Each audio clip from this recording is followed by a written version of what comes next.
Our natural environment is like a life support system. The oceans, glaciers, and waterways, the air we breathe, the land we use for food and resources, and the flora and fauna that form the intricate web of life. Life would not be possible without all of these things existing in harmony. Everything we do at home, at work, and everywhere in between impacts on our environment. Consumers and organizations at all levels are increasingly aware of their environmental impact, so having a good environmental record can give a business a considerable advantage in the modern marketplace. Yet despite the momentum towards more sustainable economies, we are still using resources and producing waste faster than the environment can handle.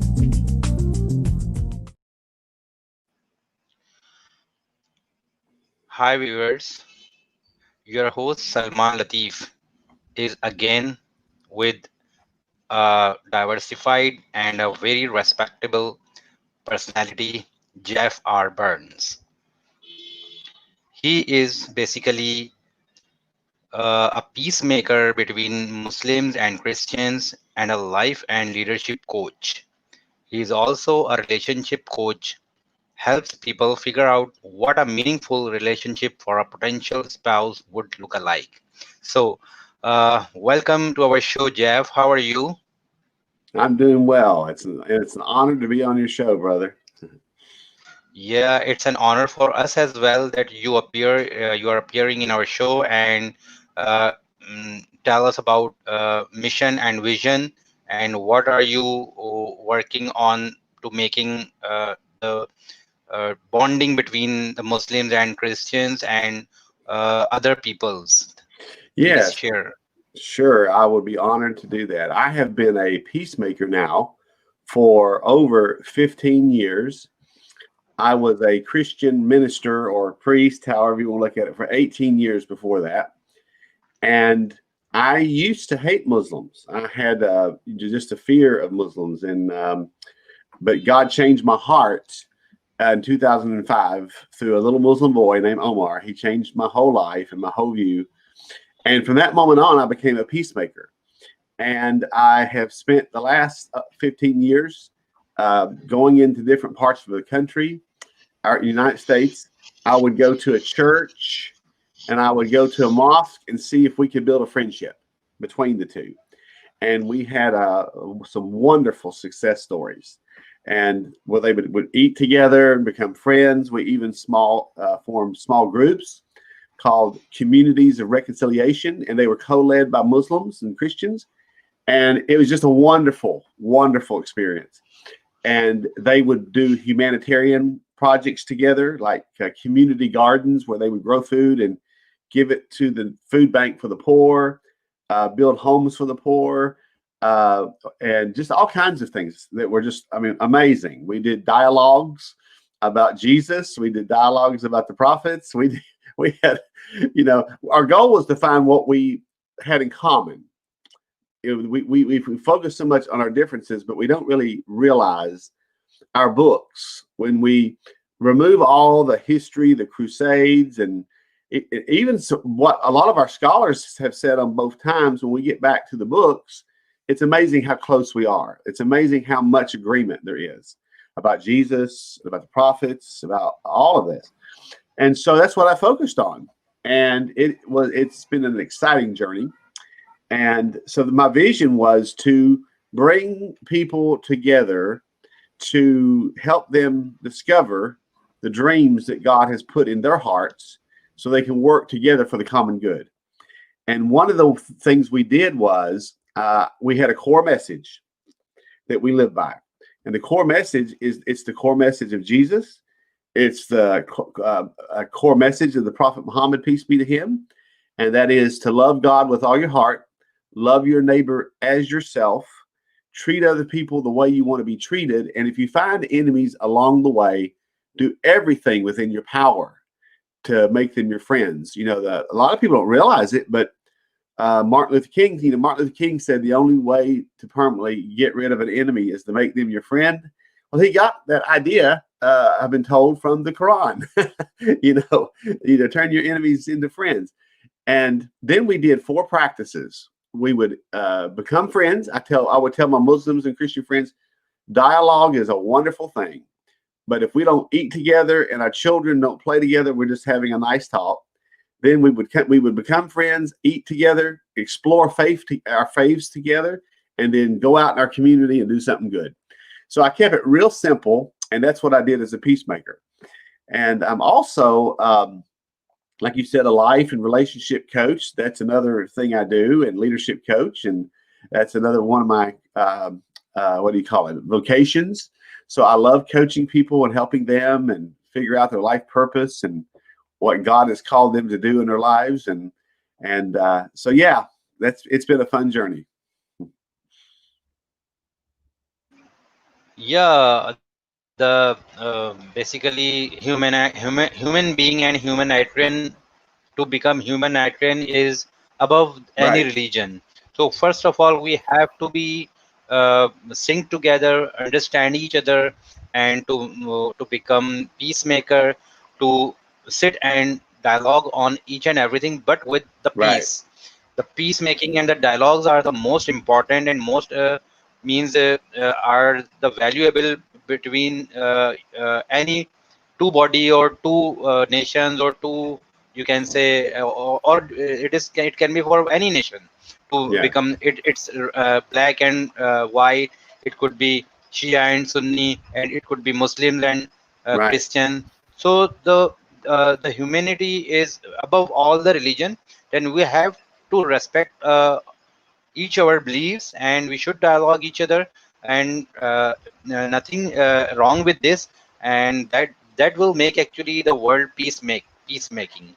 Yes, exactly. Well, the Prophet Muhammad, peace be to him, had they had covenants. I don't know if you're familiar with the covenants of the Prophet Muhammad. Prophet Muhammad made several covenants with Christian communities. A lot of people don't know about. People know about the Hadith, and they know something about the Quran, but there's even a lot of Muslims that don't know about the covenants of the Prophet Muhammad that he made with the different Christian groups that they encountered along the way. And people don't realize what a peacemaker he was trying to be through those covenants.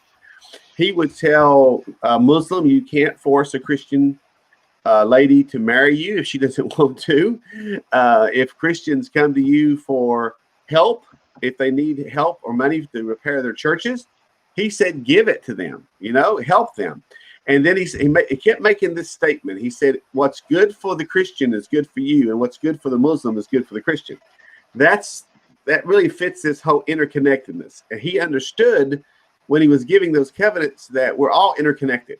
We may be different communities, but there's an interconnection. So what happens to the Muslim community impacts the Christian community, and what happens to the Christian community in the end impacts the Muslim community. And what that basically means is that if we can't value each other and we can't celebrate and build bridges to each other, in the end, we all become very spiritually sick. We become toxic. And it's just like, your theme is healthy environment for all. Well, there's got to be a healthy relationship environment, between people. And I think that's one thing I really appreciate about Brother Rehan. He understands this. He's a Muslim, but he's connecting. He's trying to connect Jews and Muslims and Christians, and it's wild. And he's trying to connect not only on those, but also different diversity of careers and backgrounds. And the more we know each other's story and humanity, it's easier to accept each other. Because one of the things I found out was one of the reasons I had problems with Muslims at one time is because I didn't know a Muslim. Do you understand? When you don't know a person, anyone from a group, it's easy to hate. But once you make a friend, you make a connection, all of a sudden you've got to make a decision. Wow, this is okay. I like this Muslim or I like this Christian. And maybe there are other Christians like this Christian, or there are other Muslims. And we begin to realize, in the end, we're just human beings. We want the best for our children. We want the best for our families. We want to just be able to survive economically, and we want to flourish. Everybody has those same dreams, and they may have different levels of that, and so I just learned in the end, a lot of what keeps us apart is we've been told by our leaders to stay apart, unfortunately. And so that's what I appreciate about Rehan and others, that we're saying, no, we got to get back to these books, and we got to get back to our humanity. And that's the only way we're going to change the world. As long as we keep it all divided in our minds, then we're never going to make a difference. So I appreciate what you're trying to do. I love that theme, healthy environment for all. I think that's great. Yeah, absolutely. Once we came into the world, we don't know any religion. We see our mom only, and we just see actually your brother, sisters, your father, and they teach us that how to speak, and this is the basic thing, and to feed someone, to care someone, that is actually the humanity. Yes. So these all things come after all the thing, all means the religion and the other things come after that. So first of all, we would teach that how to make the person economically better, so that he Mm-hmm. can eat, he can live a healthy life, and means environment, good environment for all, means Yes. to make a peacemaker actually. First of all, if no one actually dare to each other actually, so no one should dare to each other, no one should fear each other. Right. Like in COVID, no one wants to meet each other, so that was a panic creation, right? So Yes. God has distributed us via the COVID-19 situation. Yes. So so we realize that we are human beings, we should meet each other, right? Yes. God showed that dividing you is not the solution. You can Right. see that everyone was sitting in the home, so Yes. we were not talking to each other, and we were not meeting each other. So thanks God to this platform, the StreamYard and the internet and the Facebook and others, that Yes. if it was not available at this time, then what can be done? So the people cannot meet, means people can die hungry with the hunger, Right. because they don't know each other, they don't talk each other, they don't Right. meet each other. So that is the reason that worked a lot in connecting to each other and to Yes. understand the need and basic needs of each other. So Yes. one who posted that I am hungry, please provide me something, someone was sending to them actually, the because the situation was not in control. So Mm. thanks to this platform, that is it actually meets us each other. So sir, will you please share what is two faith, one relationship? Oh, that was an organization that had asked me to come in and do some speaking for them a few years ago. It's founded by a friend of mine. Her name is Mikal Mullenberg, and she is bringing Muslims and Christian young people together in California. And they have all these Muslims and Christians and young people. They're coming together and eating together and just doing a wonderful, wonderful, wonderful job. And I think it's one of the best movements in the United States.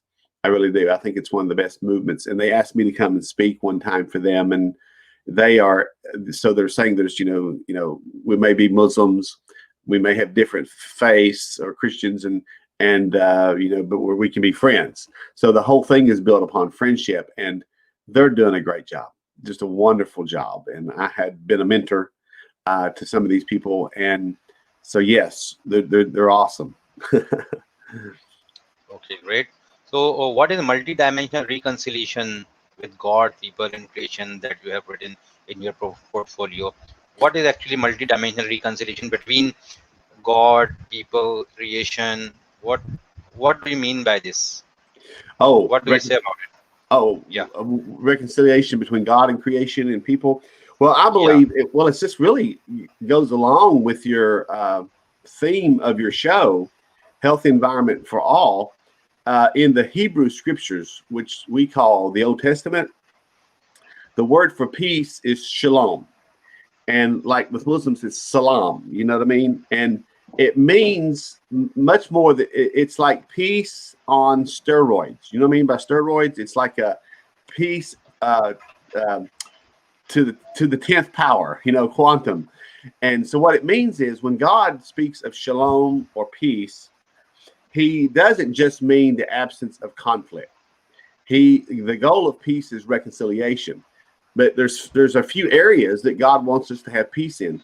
One is in our personal lives. God, we can't be a peacemaker until we're peaceful in our hearts. You know what I mean?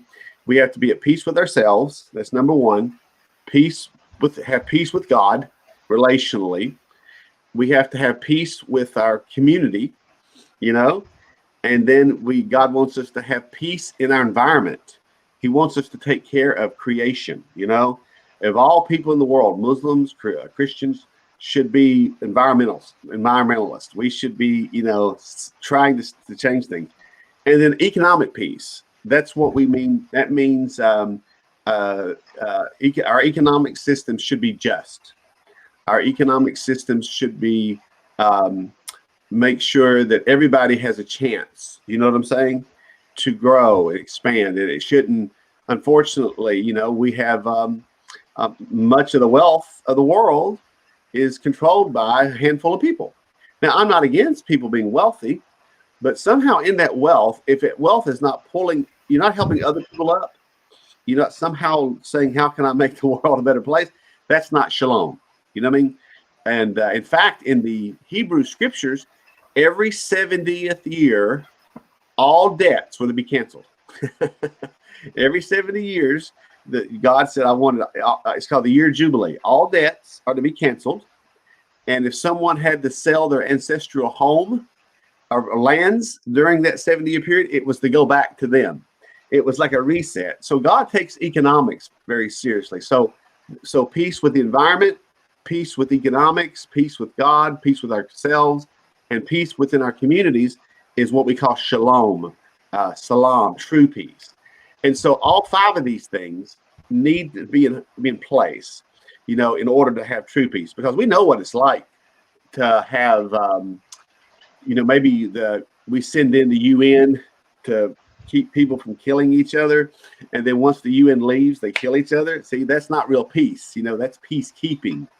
And so the goal is to reconcile. Okay, what can we do? What needs to be made right, healed? You know what I'm saying? And that's what Nelson Mandela did so well, with his Reconciliation Commission, and Martin Luther King, Mahatma Gandhi. They all could have gone down a dark path and said, we're going to be on top, we're going to seek revenge, but they didn't do that. They didn't do that. And so that's why we remember them as kind of avatars, examples of what they really were, examples of what the prophets were trying to tell us, whether they knew it or not.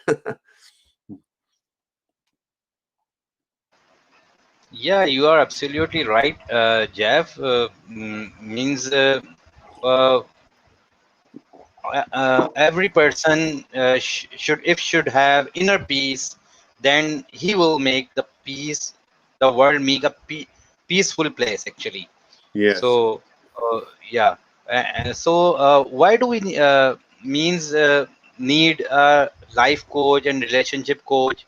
The world, why need this coaching? Actually, Yes. it's basically, it should be really from the home, from the mother, from the environment. Then if it is learned and taught by the home or the society, then no one need, I think, coach and life coach and peacemaker actually. So Yeah. it will be it should be from the inner side of the human being. What do you say about it?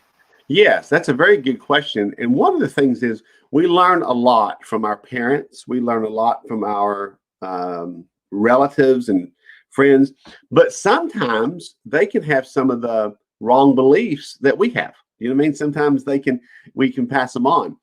And so life coaching, basically, what I do is when I'm coaching someone, I start out to try to say, a lot of people just don't know who they are. I know that sounds crazy. They don't know what their mission is. They don't have a sense of what their purpose is. I mean, they may go to work and have money. And I've coached, the son of a prime minister. I've coached a lot of different ones. And what I found is a lot of people that I've coached, they have I call it a God-shaped hole in right here. And there's something missing. They may say, I'm making a lot of money, but I'm not happy. Okay. Or I feel empty. And what that is, that means I've got my material needs met. I've got my maybe educational needs met, but I feel there's a hole. And so one of the things I try to do is help them figure out, okay, what is your purpose? And we work through that. What are your values? See, a lot of people don't know what their values are. I mean, they may have values.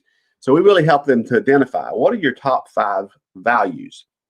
If you say, one of my top 5 values is I am a spiritual person. And if I'm a Muslim, I want to marry a devoted Muslim or whatever. But then you meet a Muslim who's not that devoted, then you're going against your values. Do you see what I'm saying? Or if someone says, I want to marry a devoted Christian man who prays and will teach the family about the faith. And if that's what you value, and you meet a man that's not like that, you have to decide, because if you're going against your values. So we try to help them figure out their values, their purpose, and also there's this thing we call limiting beliefs. Okay, I like to call them lies, and we get limiting beliefs many times from our home of origin. A limiting belief could be, unfortunately, maybe a parent has said to a son or a daughter, you'll never be successful. That happens sometimes, or you'll never get out of this village, or you should never talk to that kind of person that's of another religion. That happens sometimes. So that's what we call a limiting belief. And so coaches help people get rid of those limiting beliefs. I had one client, she was very successful and she made a lot of money, but she couldn't enjoy her money. And the reason was she had her father was a religious man, and he told her that money was evil and everybody that had money was evil. So you can see that, she loved her father, but that was wrong. That was not all people that have money are evil, and to have money is not evil. It's what you do with that money.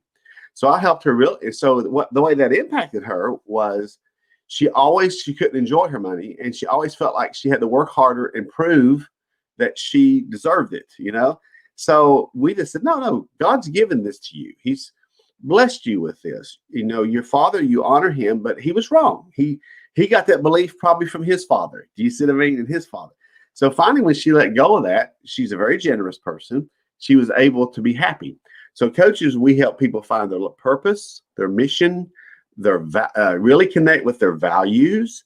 And if they want to get married, then I help them set goals. Say, based on what you've given me, what are the top 3 to 5 goals you want to set?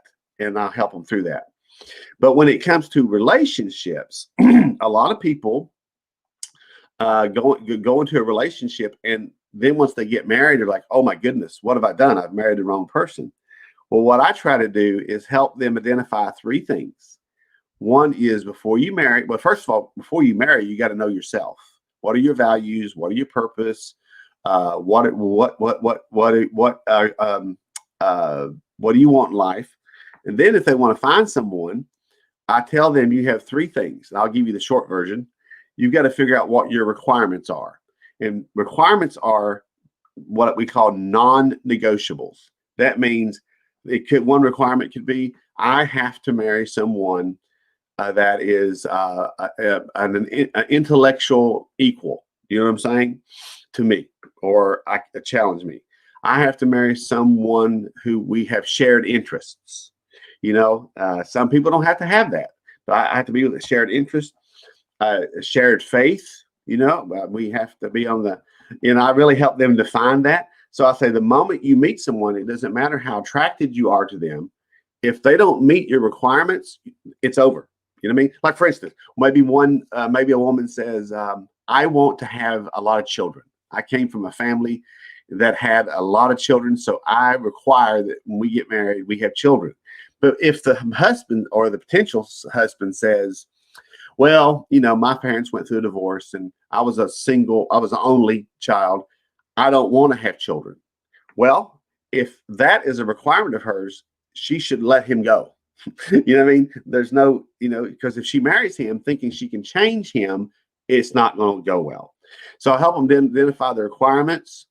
Then I help them identify what are your needs. You know what I mean? What are your needs? And then what are your wants? The wants are like not as big a deal. A woman may say, oh, I want to marry a man who's 6'2" and he looks this way. But she meets a person that's not 6'2", maybe he's 5'4", and but he meets her requirements and needs. She goes, oh, that was just a want. I don't have to have the want. The requirements and needs are met. So that's what I do.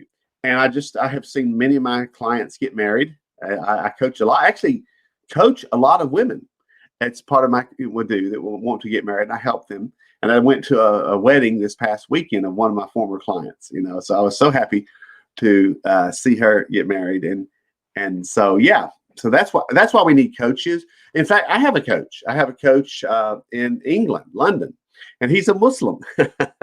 He's a like leadership coach. So I think every coach needs a coach. Everybody needs somebody coaching them that's outside of their bubble. You know what I mean? It's kind of outside family, outside that can help us grow in our perspective.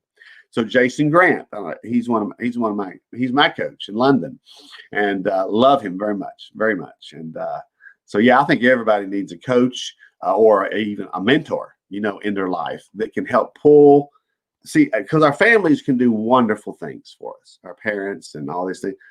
But sometimes we have to have an outside perspective, to help us grow, because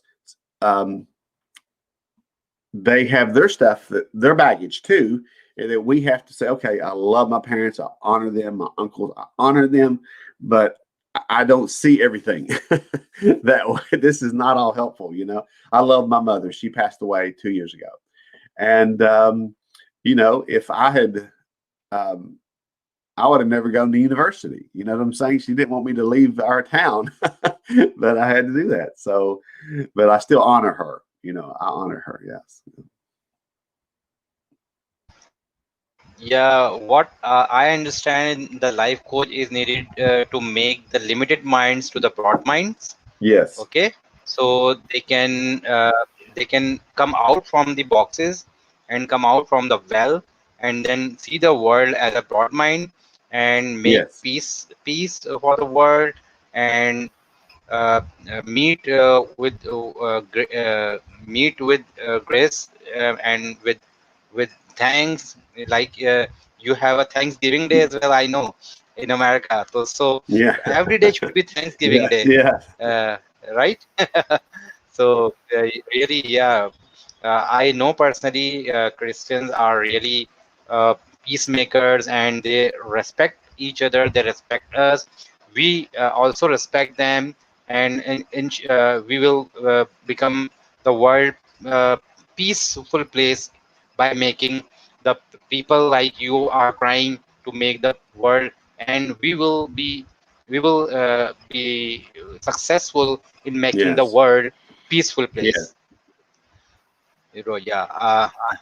I'm really thankful, Jeffrey, that you came into my show and you shared your vision and mission, and you are doing a great job actually for the world, for the human being, because human being is above all the religion. Mm-hmm. Peacemaking is the most important Yeah. to make the world peaceful. Yeah. So thank you so much again. What would you like to share in last words with our audience, so that your message could be received to us and our audience, and then I will say goodbye to you and my audience as well. Yes. That's a very good question. I would say, and this is in real harmony with what Rehan's trying to do. I would say get to know is, like Rehan talks about on Facebook, make friends with a lot of people outside of it's good to get to know people internationally. Keep expanding your horizons and realize there's a bigger world out there. And it's, Thanks to the Facebook. Yeah, Thanks to the Facebook. yeah, thanks to the Facebook. But even Americans need to know that there's a bigger world. I think Americans, sometimes can be isolated. I mean, I think we can. There's a funny story, a funny saying that says, if you speak 3 languages, you're trilingual. If you speak 2 languages, you're bilingual. If you speak 1 language, you're American. You know what I mean? And so we need to expand. And I would just encourage people to, on Rehan's website, he has 4 books that you can download for free. I encourage everybody to read those books because we're expanding our minds. And I just encourage people to join his movement and to just, I really believe if you follow his steps, it will take you to where his vision is for people to go. I do that. But and a lot of times people, I had one person say to me, I have a daughter, she's got a YouTube channel, will you look at it? And I said, yes. And it was good. It was good. But unfortunately, the mother felt like, well, we're in a poor country and we don't have this. And I said, you don't need all that right now. She's doing well. She's filming well. You know what I mean? And what happens is I just said, look, encourage her to keep doing what she's doing. Because if you keep doing the right thing, like with your YouTube, learning the technology is very important. Learning, paying that price, learning the technology. If you do that, King Solomon said in the Proverbs, your gifts will make a place for you. What you learn and do and all the self-improvement you do will make a place for you. So keep growing is what I would tell people. Keep growing, and follow. I would follow Rehan's plan and expand your horizons. Yeah, and read. Oh, we all need to become readers and listen to good stuff that motivates us. Yeah. Yeah, thank you so much, Jeff. I will talk to you again in some other day. So we are trying to make the world really peaceful, and I am with your mission. We can talk again on Sure. making the world peaceful and making the healthy environment for all. Yes, I'd be honored to. Yes.